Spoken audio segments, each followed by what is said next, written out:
She had been invisible her entire life. Not the tragic, poetic kind of invisible that poets write about with a glass of wine in hand. The kind that hurts. The kind where your own mother scans a room looking for you and somehow her gaze lands on everyone else first. The kind where your name is the last one called at supper. Where your chair is pushed slightly back from the table so that you don't quite belong to the circle. Where your sister's laughter fills every room and yours dissolves into the wallpaper before anyone hears it. Willow Marsh had lived 23 years in the comfortable, suffocating shadow of her family's indifference. And then, on one impossible evening in the spring of 1807, in the blazing chandelier light of Lady Ashworth's annual ball, with 300 of London's finest watching, the most dangerous, most notorious, most determinedly unmarried man in all of England dropped to one knee before her and kissed her hand. The room went silent, and Willow's life changed forever. If you've ever felt like the one nobody notices, this story is for you. Subscribe and leave a comment telling me who you'd want to kneel at your feet. Let's get into it. The year was 1807, and London's season had opened with its usual fanfare, new gowns, old scandals, and the relentless machinery of matrimonial ambition grinding forward without mercy or sentiment. The Marsh family had arrived from their estate in Wiltshire with three primary purposes: to find a suitable match for Arabella, the eldest daughter, to remind society of their continued relevance despite a string of quiet financial misfortunes, and, almost incidentally, to bring Willow along so that she might benefit from the social air, as their mother, Mrs. Cecily Marsh, put it, as though London were a spa town and not a battlefield. Willow was 23, Arabella was 25, and the pressure of two failed seasons hung over the family like weather, but one would not have known it from watching Arabella move through a room. She had learned long ago to wear urgency the way other women wore pearls, close to the throat, hidden under the right angle of the chin. Arabella Marsh was by every conventional measure stunning.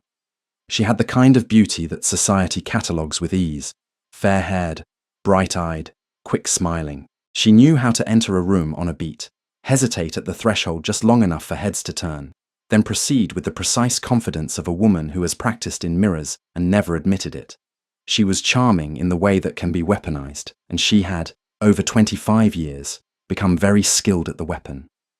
Willow was different. She was not plain, though her family had managed to make her feel that she was, through years of comparative remarks delivered with the warmth of people who genuinely believed themselves to be helpful.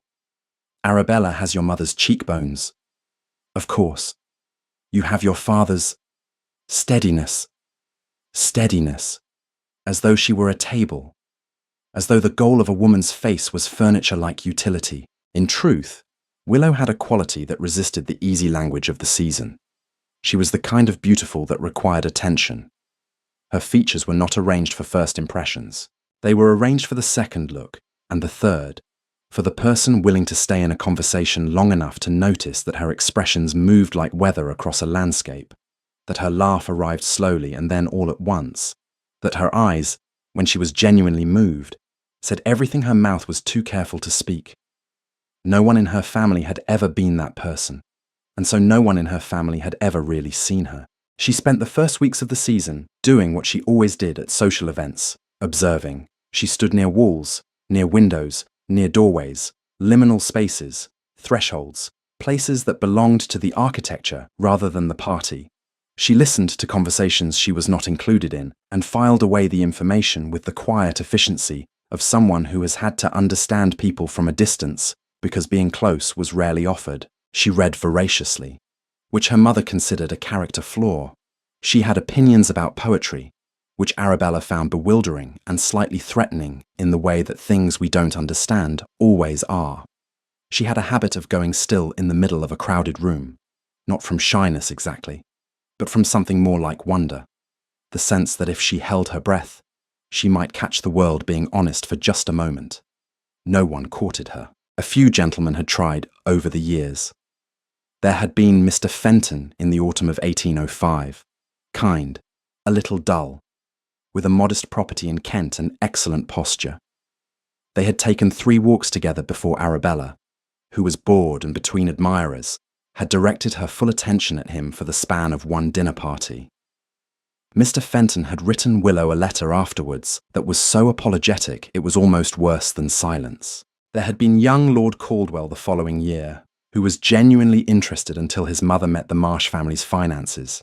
And there had been a handful of dances and one almost conversation in a library that Willow still thought about sometimes when she was being unkind to herself. She had stopped expecting to be chosen. She had not, however, stopped hoping, and that small, persistent hope was the most painful thing about her, and also the most beautiful, though she did not know that yet. The night of Lady Ashworth's ball fell on the 14th of April, and London was doing that particular early spring thing where the air can't decide between winter and warmth and ends up being both at once, cold enough that the ladies kept their wraps until the last possible moment, warm enough that the candles inside made every room feel like an embrace.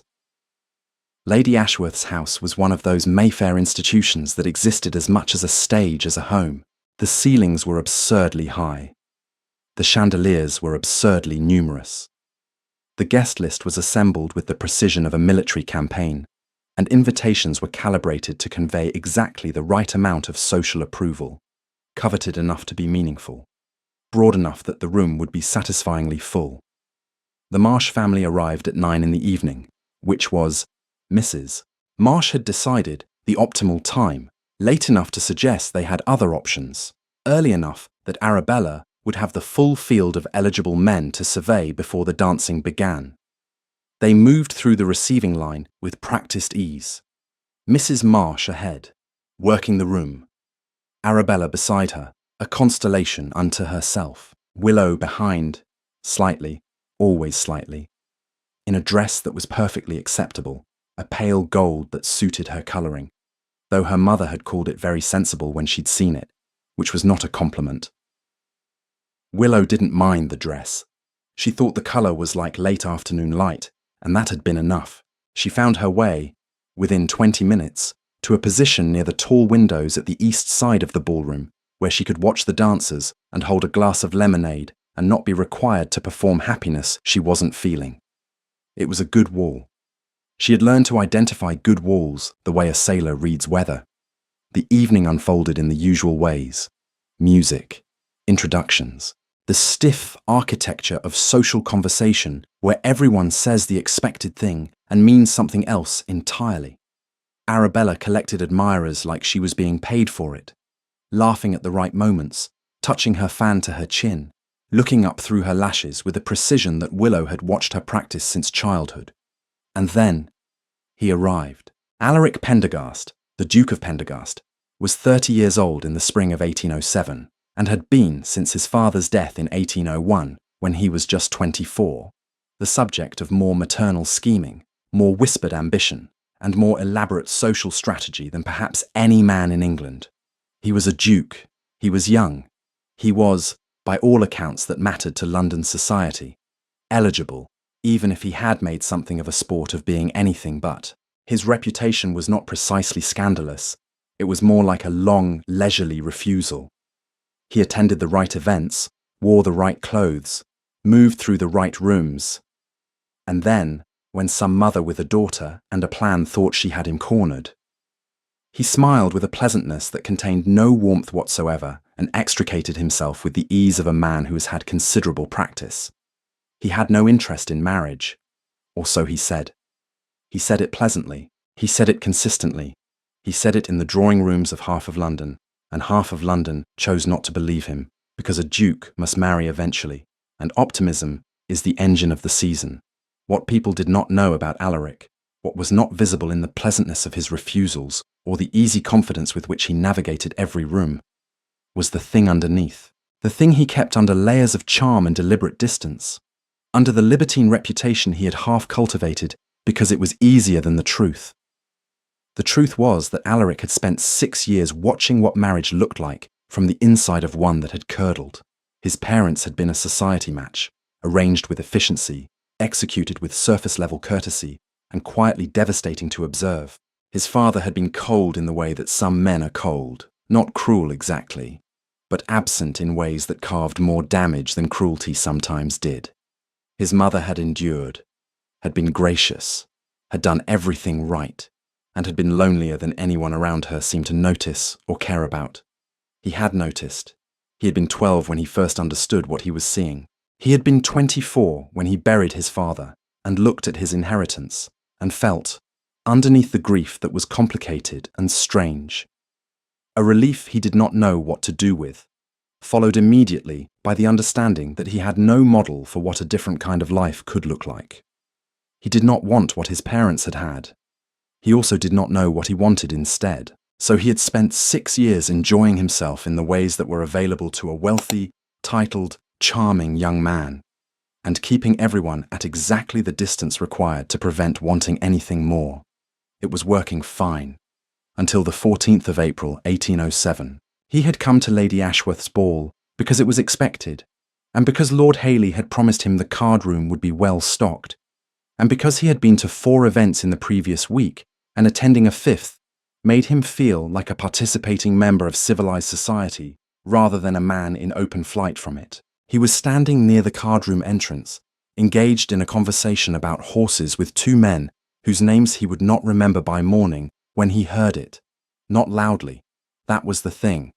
It was said at the pitch and cadence of something meant to be private, which meant it was meant to be overheard by exactly the right people, and not by the wrong ones. Arabella Marsh was standing with 2 other young women near the edge of the dance floor, fan moving with the leisured confidence of a woman who knows she's being watched. The 3 of them were looking at someone, and what Arabella said, with a little laugh threaded through it like a knife through silk, was this: "Poor Willow. She does try, doesn't she? 3 seasons and not a single serious offer. I don't know why Mother keeps bringing her. Nobody wants you when there's a better option standing right next to you." The 2 companions laughed, one genuinely, one nervously, and Arabella moved her fan and said nothing else, because she didn't need to. The damage was done in 11 words. Alaric had heard it because he had good hearing, and because the room had done one of those odd musical pauses in that exact moment. The pause between one song ending and another beginning, when human conversation suddenly sounds louder than anyone intended. He turned. He saw the woman they were talking about before he'd fully processed the decision to look. She was standing near the east windows with a glass of lemonade and an expression that Alaric recognized with a force that surprised him. The expression of someone absorbing a blow they were expecting and have learned to absorb quietly. Not crumpling, not crying, just going very still in the particular way that people go still when they are fighting to keep something inside. She had heard. Of course, she had heard. He watched her for the space of 2 heartbeats, watched her chin lift, infinitesimally, watched her press her lips together and look down at her lemonade, watched her do the small internal work of deciding that she would survive this moment too, the way she had survived all the others. There was something in that stillness that hit him somewhere behind his ribs, in a place he had been careful to keep unoccupied. He didn't make a decision exactly. It was more like his feet made it for him. He crossed the room. He crossed it in full view of everyone, slowly enough that heads turned, quickly enough that there was purpose in every step. He crossed it, and he stopped in front of Willow Marsh, and she looked up from her lemonade with eyes that held the remnants of pain and the arrival of bewilderment. And Alaric Pendergast, the Duke of Pendergast, man of 6 years studied indifference to every woman in England, dropped to one knee and lifted her hand and pressed his lips to her knuckles with the deliberate, unhurried reverence of a man who means every syllable of a gesture. The room went silent. He held the kiss for a moment, long enough to be unmistakable, short enough to be gentlemanly, and then rose and kept her hand in his and looked at her with an expression that he only later understood was the first genuinely unguarded thing he'd shown in public in 6 years. Her face was extraordinary. Not because it was composed. It wasn't, not entirely. There was still the shadow of Arabella's words on it. But underneath, rising the way light rises after a cloud passes, was something else. A confusion that was not unpleasant. A fragile wondering. And beneath all of it, a warmth that she had not had time to hide. He said, quietly enough that only she could hear, "I hope you'll do me the honour of the next dance, Miss Marsh." And Willow Marsh, who had been nobody's first choice for 23 years, said yes. They danced. It was a country set, not the intimate configuration of a waltz, which was perhaps fortunate, because neither of them was ready for that yet. They moved through the patterns of the dance with the choreographed proximity of a form that allows conversation without demanding it. And for the first few minutes, neither of them spoke. Willow was processing. Her mind was running the evening backward and forward simultaneously. The words, the silence, the crossing of the room, the knee, the hand, trying to find the explanation that made logical sense and failing to locate one. She was not naive. She understood that gestures in ballrooms carried messages, that a duke crossing a room was a legible text that every person present was already reading and interpreting. She understood that by morning this would be talked about in 30 different drawing rooms. She understood, with the careful practical intelligence she had spent years developing as a kind of survival tool, that there were 100 reasons a man might do what he had done, some of them genuinely kind, some of them not. She had learned to be careful with hope. And then he said, guiding her through a turn, "Your sister is very practiced at that." She looked at him. He was watching the middle distance with an expression of mild interest that she read, after a moment, as very deliberate restraint, the face of a man who has opinions he is choosing to deliver carefully. She said, "She has had a great deal of time to perfect it." Something in his face shifted. "Not much, just a degree." "How long has she been doing it?" "Since I was old enough to be compared to. A beat. I try not to keep a running count. It becomes dispiriting." He looked at her then, directly, the way people rarely looked at her. And she felt the attention of it land somewhere physical, like a hand placed on a shoulder. "Does it work?" he asked, trying not to count. She almost said yes, reflexively, because she was a practiced composer of palatable answers, but something about the directness of him, the way he had asked it without ceremony or softness, as though he expected a real response, made her pause. "Not particularly," she admitted. He smiled. Not the pleasant social smile she'd already noticed him deploy 6 or 7 times across the room that evening. Something different, smaller, more located in the eyes than the mouth. "No, I didn't think it would." They separated for a figure and came back together, and she was aware of a very strange sensation, the feeling of being looked at by someone who was not comparing her to anything. Just looking. Just her. She did not know what to do with it, so she said, with a lightness she had assembled from somewhere, "You have caused something of a stir, Your Grace." "Have I?" Not a question. 300 people are currently constructing narratives about your motivations. I expect by morning at least 6 of them will be engaged. "Only 6? He sounded genuinely amused. "I must be losing my touch." "I give it 6 families," she clarified. "The individual count will be considerably higher." The amusement deepened. "And what narrative are you constructing, Miss Marsh?" She held his gaze for a moment longer than was strictly regulated. "I haven't decided yet. I'm waiting for more data. A scientist. An observer. Is there a difference?" She thought about it. The scientist expects to find something. The observer tries to have no expectations at all. He was quiet for a moment, turning that over. "Which is easier?" "Neither," she said honestly. "Having no expectations is very difficult when you want things. What do you want?" The question arrived simply, without the performance of flirtation. It was the question of someone genuinely curious, and it disarmed her so completely that she answered before her caution could intercept it. "To be known," she said. "Not seen. Known. There's a difference." He didn't respond immediately.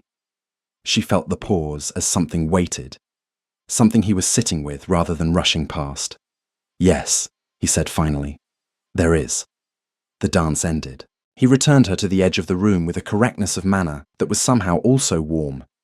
She did not have the vocabulary for it yet, this warmth that lived inside his propriety, and bowed over her hand again, and said, plainly, that he hoped to see her at the Harrington musical on Thursday. She said she would be there. And then she stood very still and watched him walk away, and thought, with a clarity that both thrilled and frightened her, "Oh, this is going to be complicated." She was not wrong. The morning after the ball, 3 things happened in rapid succession. First, Mrs. Marsh, over breakfast, delivered a speech of such elaborate tactical optimism that Willow needed a second cup of tea just to follow it. The thrust of which was that the Duke of Pendergast was clearly interested, that this was a remarkable and transformative opportunity, and that Willow must not, under any circumstances, do anything to discourage him. This last part was delivered with an undertone of concern that suggested Mrs. Marsh was not entirely certain of Willow's capacity to handle the assignment. Second, Arabella said nothing at breakfast. She ate her eggs with a precision and stillness that Willow recognized immediately. The stillness of someone who is thinking very fast and very hard under a surface of perfect composure. Third, a card arrived from the Duke of Pendergast, addressed to Miss Willow Marsh, expressing his hope that she had enjoyed the previous evening and his anticipation of the Harrington musical. Mrs. Marsh held the card and then pressed it briefly to her chest. Arabella's fork made a small sound against her plate. Willow drank her tea and tried not to feel the thing that was building in her ribcage, like the first measures of a song you don't yet know the words to. The Harrington musicale was on Thursday the 17th of April at a house in Grosvenor Square that was better suited to intimate gatherings, which meant 50 people rather than 300, and considerably fewer places to disappear. He was already there when the Marsh family arrived, standing near the pianoforte, talking to Lord Allenby about something that had made them both laugh. And he looked up when she entered the room with the focused immediacy of someone who had been watching the door. She noticed this. She filed it away. He made his way to her within 5 minutes, which was quick enough to mean something, and they spent the first half of the musical seated 3 chairs apart, close enough for occasional exchange, properly separated enough for decorum, trading quiet commentary on the performances in the low murmur that is the true art form of any musical audience. He was, she discovered, funny, not in the performed way of men who want to be thought witty, in the observational, self-aware way that suggested he found the world genuinely ridiculous and was willing to admit it. When the second violinist missed an entrance by a full measure, he did not laugh. He simply leaned incrementally in her direction and said, at a volume just below audible, he was perfectly on time. Everyone else was simply confused. She pressed her lips together very hard. He kept his expression immaculate.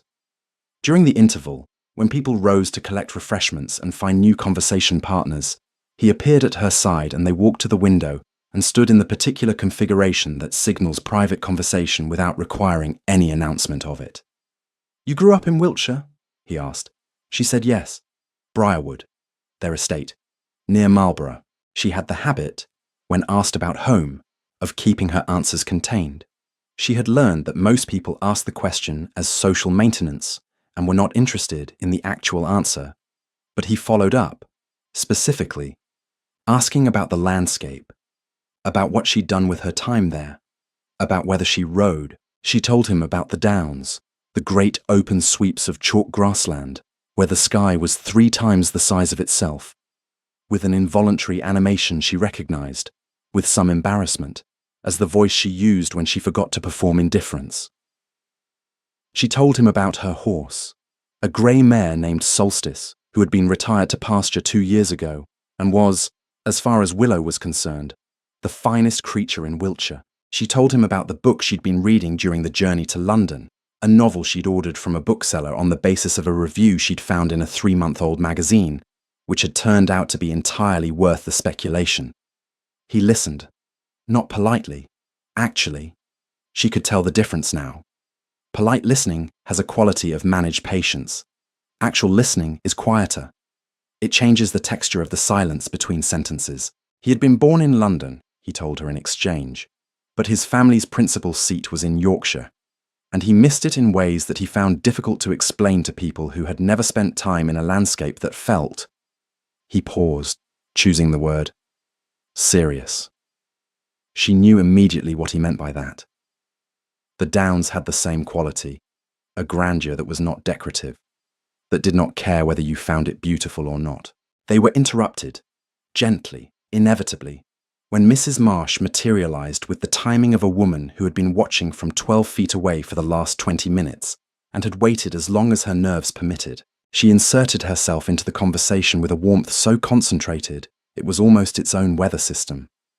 And Willow watched Alaric deploy the pleasant but absent social courtesy with practiced ease, and felt a small, complicated thing.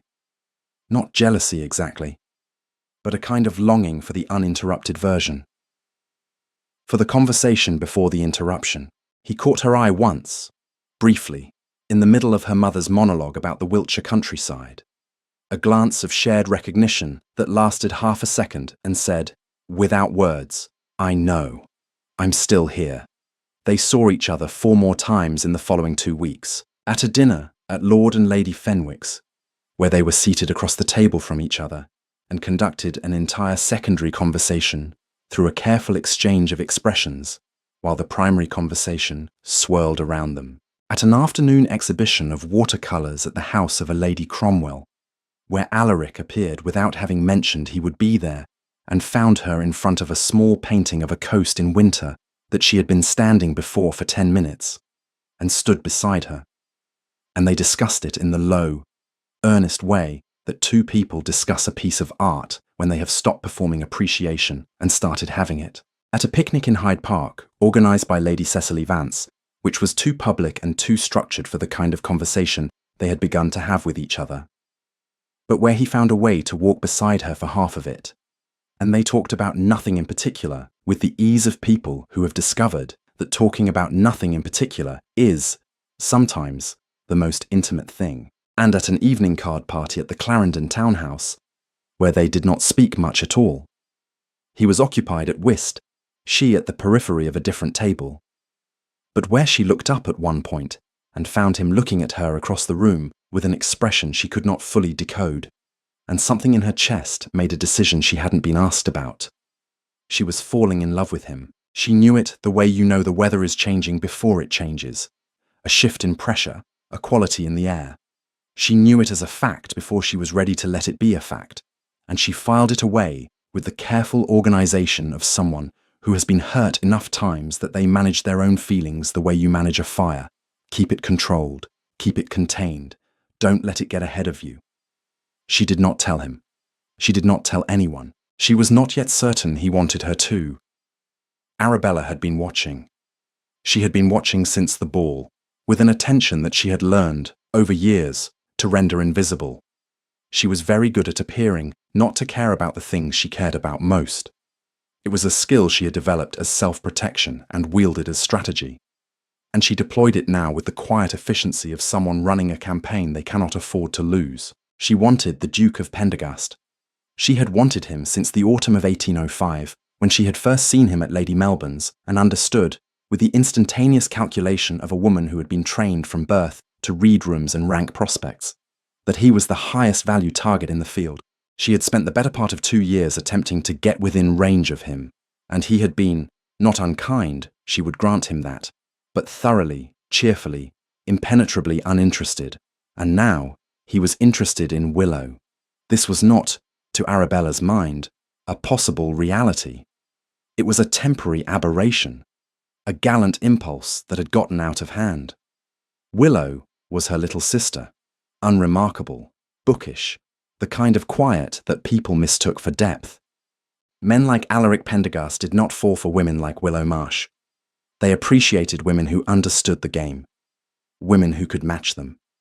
She was, she told herself, doing Willow a kindness, protecting her from the inevitable disappointment of a duke who would lose interest within a month. She told herself this often enough that she almost believed it. The first thing she did was small, a remark here, a tilted observation there.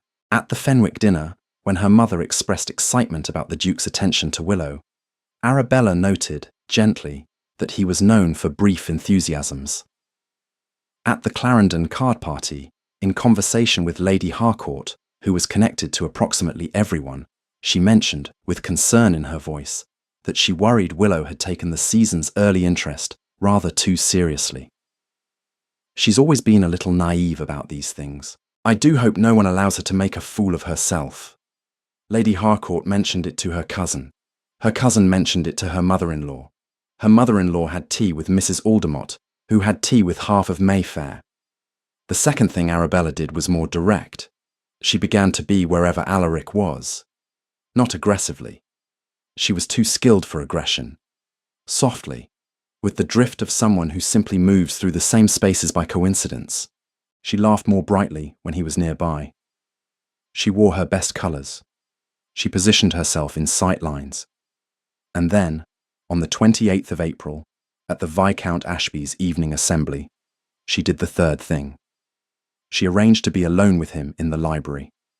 It was not difficult. It required only a whispered word to a mutual acquaintance about a book she had been seeking, a note sent through a footman that had been perhaps not entirely honest about its origin, and excellent timing. She was there when he arrived, standing by the shelves with a candle and an expression of artless surprise that she had rehearsed until it looked like it hadn't been rehearsed at all. He looked at her, and then around the empty room, and then back at her, with the expression of a man who has been in enough drawing rooms to know the architecture of an ambush. Miss Marsh. Perfectly even. She began to speak. She said things she had prepared, careful things, with just enough honesty threaded through the strategy to make the whole structure feel genuine. She said she had been wanting to speak to him about Willow. She said it with concern. She said that she hoped he understood the position he had put her sister in, that Willow was tender, that she formed attachments easily, that she had been hurt before by gentlemen who did not intend what she had taken from their attentions. She said she would feel terrible if Willow were to suffer again. All of this was delivered with the soft, regretful manner of a devoted elder sister. And then, tilting her head just slightly, with the candlelight doing what candlelight does, she added, "I know you are not a man who intends cruelty, Your Grace, but I wonder if you have considered, entirely, what you are doing." There was a silence. Alaric looked at her for a long moment with an expression that she could not read. And Arabella was good at reading expressions. His face was doing something she did not have a category for. It was not charmed. It was not annoyed. It was attentive, in a way that felt more like being assessed than admired. He said, "I appreciate your concern, Miss Marsh." A pause, and then, with a quietness that was somehow final, "I wonder if you might consider what you are doing." She blinked. He did not elaborate. He simply inclined his head with perfect courtesy and left the library. And Arabella stood by the bookshelf with the candle and the unpleasant sensation of a woman who has played a card with confidence and found that the other person's hand is better. He found Willow 20 minutes later in the assembly room, near the far wall, because he had learned by now to look near the walls. She was talking to a young woman he didn't know, talking in the real way, leaning slightly forward, genuinely engaged. She was laughing at something. He stopped several feet away and watched for a moment, because the sight of her laughing, actually laughing, not the performed version, was something he had decided somewhere in the past 3 weeks to look for, and then couldn't stop looking for. When she saw him, the laughter didn't stop. It just redirected. She finished what she was saying to her companion and turned to him with an openness that consistently surprised him. She was not coy with him. She had never been coy. She gave him her actual face, and he did not know entirely what to do with a gift that size, but he was increasingly certain he did not want to give it back.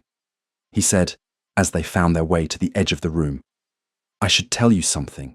There was an incident earlier this evening, in the library. Your sister arranged to be alone with me there."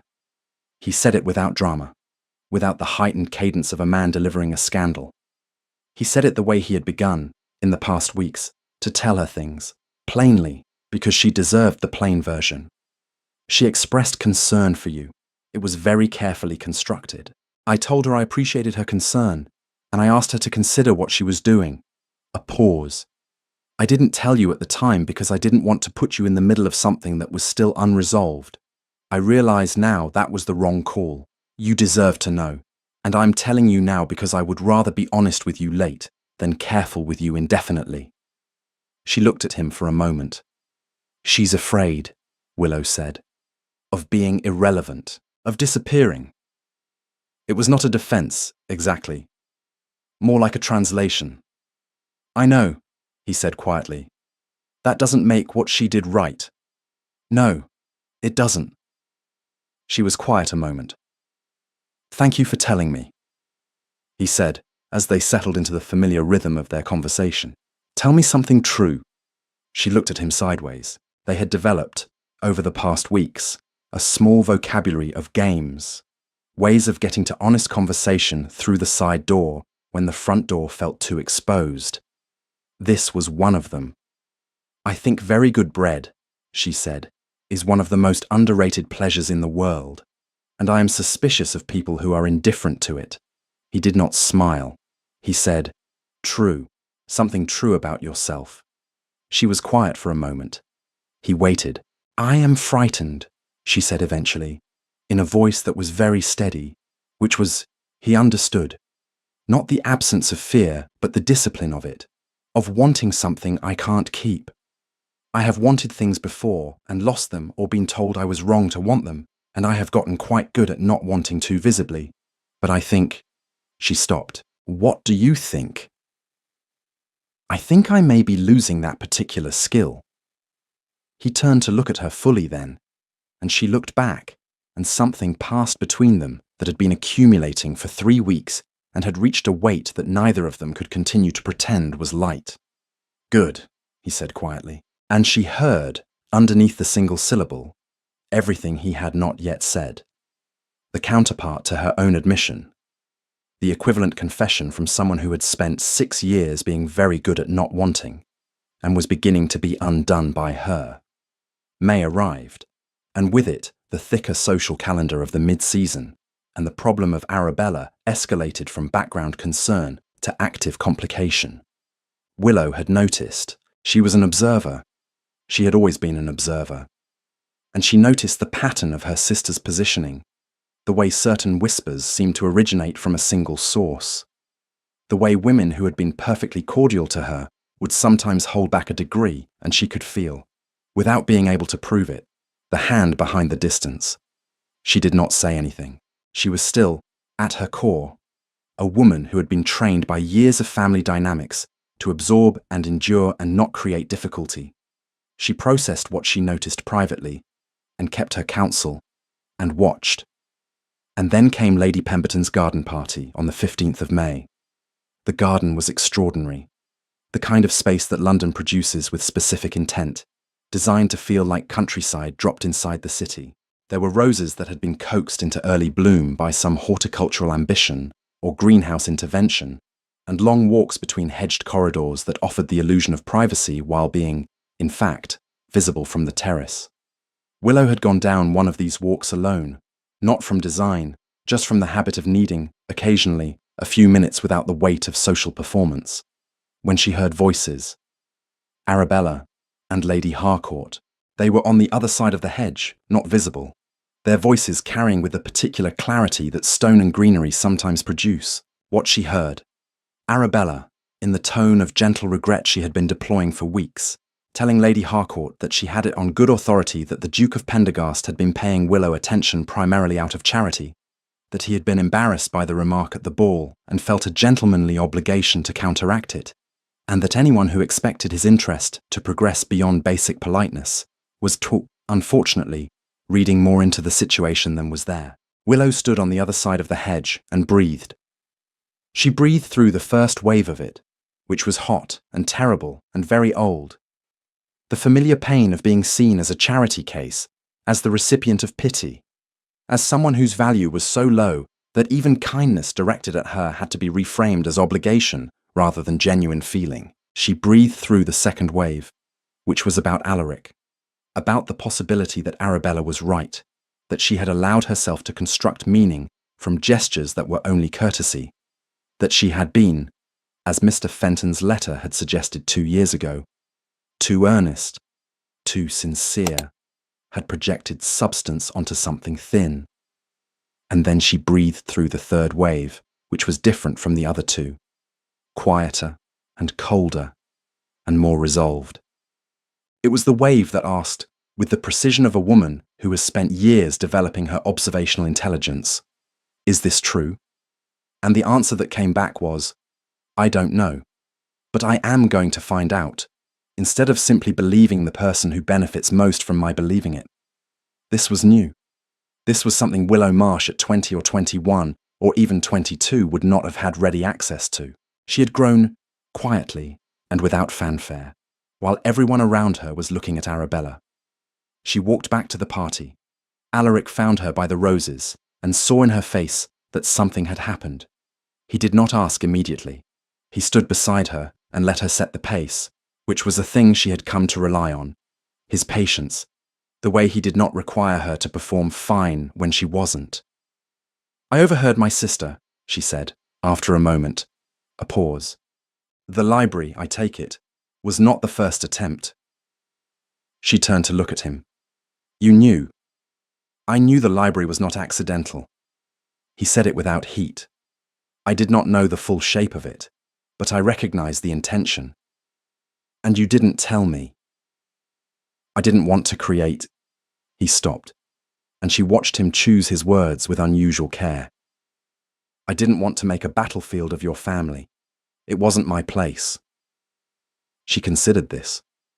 It was an answer she could find fault with, and a part of her wanted to, because she was angry and he was close, and the two things were in proximity. But the honest part of her, the observational part, knew that the answer contained something genuine, something careful, something that was trying to protect her even in its imperfection.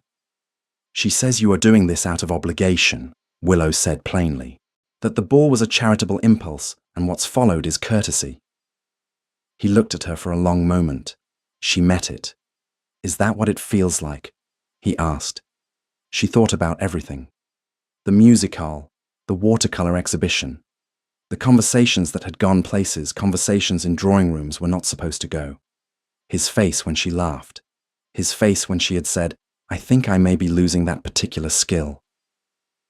"No," she said quietly, "but I have been wrong before about what things mean."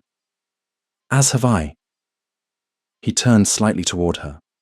"So I will tell you plainly, which is something I have not been, historically, in the habit of." A breath. "What I feel toward you is not obligation. It is not courtesy. It is not the aftermath of an embarrassing moment that I am attempting to manage by compensating you with attention." He paused, and she thought she could see the effort it cost him. This man who had spent 6 years being careful not to want things, dismantling his own carefulness in real time. "I am not accustomed to this, to wanting to be somewhere rather than successfully inhabiting it, to looking for someone in a room and finding that the room is only interesting once I have found them." He stopped. "I realize that is perhaps more than you asked for." "No," she said. Her voice was not entirely steady. "It is exactly what I asked for." The roses were doing something absurd and romantic around them, the way garden roses do in May, when they have no respect for the dignity of the people standing in them. And Willow Marsh, who had been teaching herself not to hope for years, allowed herself to hope. The confrontation with Arabella happened 2 days later, on the 17th of May. Not in a ballroom or a garden or anywhere that could be called dramatic, but in the morning room of the Marsh family's rented townhouse, over cold tea and the remains of breakfast. Willow had thought about how to approach it for 2 days and had decided, ultimately, that there was no elegant approach. There was only honesty, and she had been building toward honesty her entire life. She said, quietly and directly, that she knew what Arabella had been doing. She named it, the remarks to Lady Harcourt, the library at Ashby's assembly, the deliberate construction of a narrative designed to undermine what was between Willow and Alaric. Arabella, to her credit, did not immediately deny it. She sat very still, the way she had at the breakfast table after the ball, with the controlled stillness of someone who is recalibrating. Then she said, and there was something underneath her voice that Willow had not heard in years, something that was almost genuine, that she had only been trying to protect her, that Willow didn't understand men like Alaric Pendergast, that she would end up heartbroken, and Arabella had been trying to prevent it. Willow listened to all of it. She listened the way she had learned to listen, completely, without performing reaction. And then she said, gently and without cruelty, "You wanted him. Before I was in the picture, you wanted him. And that is, I am not going to tell you that you cannot feel what you feel." A pause. "But I am going to tell you that what you have been doing is not protection. You know that. I think, underneath everything, you know that." Arabella said nothing. "I am not angry," Willow continued. And the surprising thing was that it was true. Not because she was saintly, but because understanding a thing takes the heat out of it. "I am sad. Because we have never been. We have never been what sisters could be. And I don't know entirely whose fault that is, or if fault is even the right word. But I would like—" She stopped and felt the fragility of what she was about to say, and said it anyway. "I would like for that to change. If you would." Arabella looked at her for a long time. Whatever she found in Willow's face, the directness, the lack of performance, the genuine open hand being offered, did something to her that she was not prepared for. Her composure cracked, not catastrophically, but at the edges, the way ice cracks before it shifts. She said, low and almost inaudible, "I have always been so afraid of ending up overlooked, irrelevant. I watched you watching everything, and I thought if I didn't push harder, if I didn't take up more space, you would disappear," Willow said softly. Arabella pressed her lips together, nodded. "I know what that feels like," Willow said. "I have known it for 23 years, and I chose someone who saw me anyway. I would rather you had someone who sees you, actually you, not the performance, than spend the rest of your life running the performance for an audience that would have loved you without it." It was not a fixed thing, that conversation. It was the beginning of something that would take months and honesty and probably several more difficult mornings to grow into. But it was a start, and Willow had learned to value starts. Their father appeared in the doorway sometime in the middle of it, not because he had been listening, but because Mr. Edmund Marsh had a gift for arriving in rooms at precisely the wrong moment, and then standing there with the mild, faintly apologetic air of a man who has spent 30 years being the quietest person in his own house. He looked at both his daughters, at Arabella's fractured composure, at Willow's steady hands around her cold tea, and said nothing for a long moment. Then he said, to no one in particular, "I owe you both an apology, I think, for letting things become what they became." He paused. "I was never very good at intervening. Your mother is better at the world than I am. I let her lead, and told myself that was wisdom." He looked at Willow specifically, with an expression she had not seen on his face before, clear-eyed, regretful, and entirely present. "It wasn't wisdom. It was cowardice. I am sorry, Willow." It was not a long speech. He was not a man built for long speeches. He nodded once, as though he had discharged a debt he had been carrying for some years, and retreated back into the hallway. Arabella stared after him. Willow looked down at her tea. "Well," Arabella said, after a moment, in a voice that was trying very hard not to crack, "I suppose we are all learning something today." "Apparently," said Willow, and despite everything, or perhaps because of everything, she smiled. On the 22nd of May, Alaric Pendergast called on Miss Willow Marsh at the townhouse in Brook Street with the stated intention of asking her to ride in the park, and the actual intention of something larger that he had been, for the better part of a week, preparing for, and then deciding he was not ready for, and then deciding he was. The ride happened, Rotten Row in the morning, quiet enough at that hour that they had the relative privacy of people who are technically in public but not currently under full surveillance. He had arranged for a groom at enough distance for propriety and not enough for eavesdropping. He told her about his parents. He did not do it dramatically. He did it the way he was beginning to learn to do things with her, plainly, without performing either pain or indifference. He told her about his father's cold distance and his mother's contained loneliness, and the thing he had observed as a child, and then carried forward into adulthood as a kind of governing fear. That marriage was a trap, a beautiful box that looked like something else until you were inside it. She listened, without interrupting. Her horse walked steadily beside his, and she said nothing until he was done. And then she said, "That must have been very lonely to grow up in." Not all marriages are like that. Not. I would be different. Not the reassurance he had been, in some small part, prepared to deflect. Just that. The simple, accurate naming of what it had been. He felt something loosen in his chest that he had not known was clenched. "Yes," he said. "And it made you decide," she continued, "that wanting something like that, a real life with someone, was too dangerous. That the cost of being wrong was too high." "Yes. And now?" He was quiet for a moment, looking ahead between his horse's ears at the long path through the park, the green and the light, the city going about itself at a distance. "Now," he said, "I am more afraid of the alternative." She looked at him. "I am more afraid," he said, more quietly, "of a life in which I never tried, in which I stayed comfortable and alone and watched other people from the correct distance and never—" He stopped. And in the stopping she heard everything the sentence would have said. Never knew her, never stopped managing the distance, never let the fire have any real air. "I have a question," she said. "Ask it. Are you about to say what I think you're about to say?" Something shifted in his face. The full, unguarded thing. The one she'd first seen in the ballroom when he'd risen from his knee and looked at her. "That depends entirely on what you think I'm about to say." She held his gaze. "That you love me." A pause that contained a great deal. "Yes," he said simply. "That is what I was about to say." Her horse tossed its head slightly, as though aware of the moment and registering approval. And Willow laughed, the real laugh, the slow arrival, and then all at once one, the one he had been collecting, and said, "Good, because I love you too." And I was starting to wonder if I was going to have to say it first.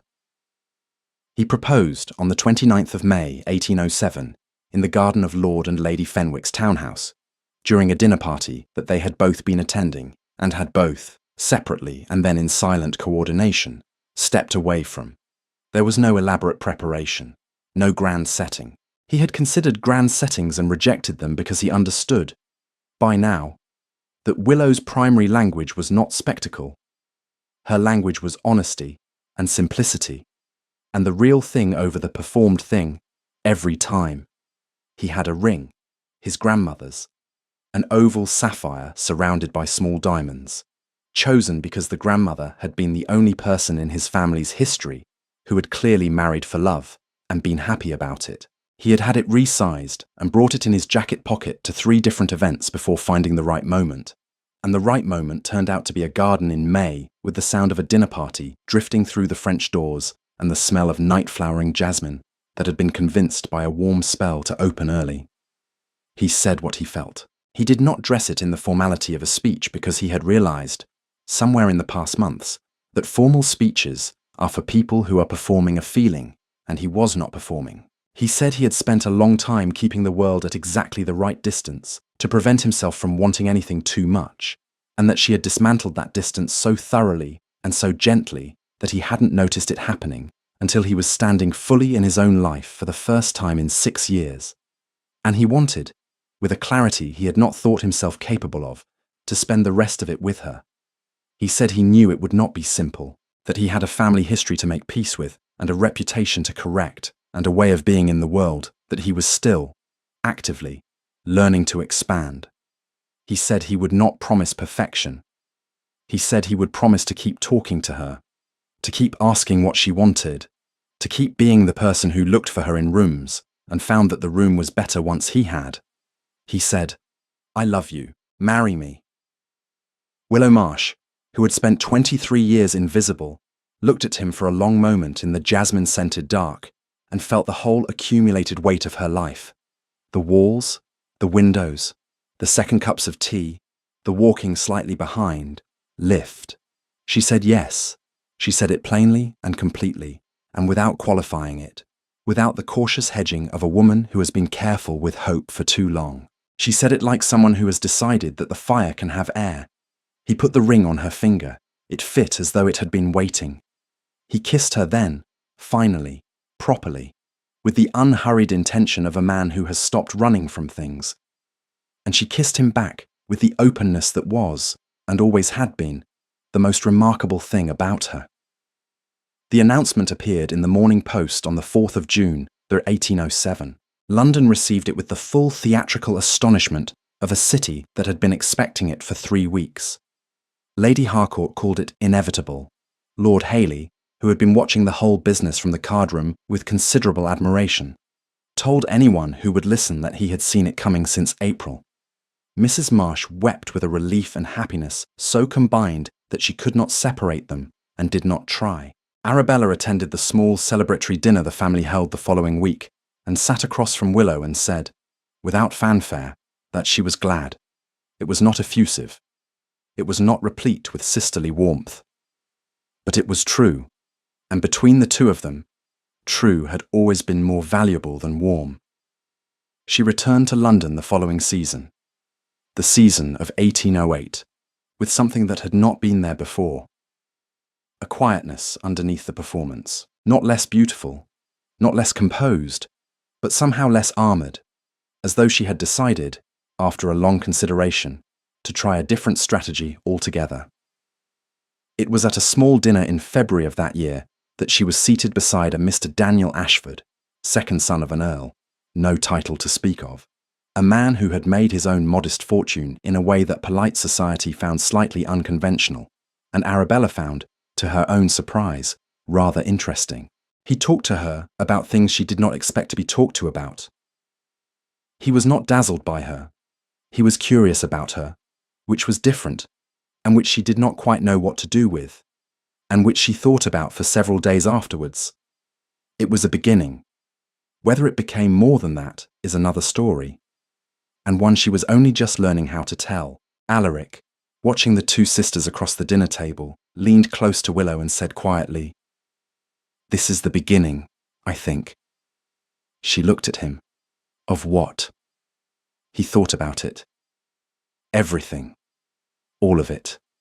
The part where we stop running our respective systems of avoidance and just live. She considered this. That sounds terrifying. Yes, he agreed. It absolutely does. They were married in August, at the church in the village nearest the Pendergast estate in Yorkshire, where the sky was exactly as serious as he had described, and the moors in August have a wildness to them that the south of England never quite manages. She wore white with gold thread that caught the light when she moved, and she looked, for the first time in her adult life, like a woman who had been dressed by someone who saw her. She had dressed herself, which may have been the point. He stood at the altar and watched her walk toward him and felt something so large and so simple that he had no language for it, just the fact of her, coming toward him in the serious northern light, choosing him, being chosen, the two of them stepping, together, into the terrifying and wonderful business of living. Outside, the Yorkshire wind moved through the churchyard grass with its characteristic indifference to occasion, and the sky was the 3 times usual size she had once told him about. And Willow Marsh, Willow Pendergast now, Duchess of Pendergast, though she would always think of herself in the hyphen between the two names, in the space of becoming, arrived at the altar and looked up at him and smiled.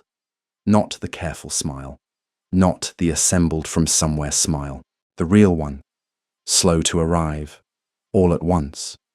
He had been collecting it for months. He thought he might spend the rest of his life collecting it.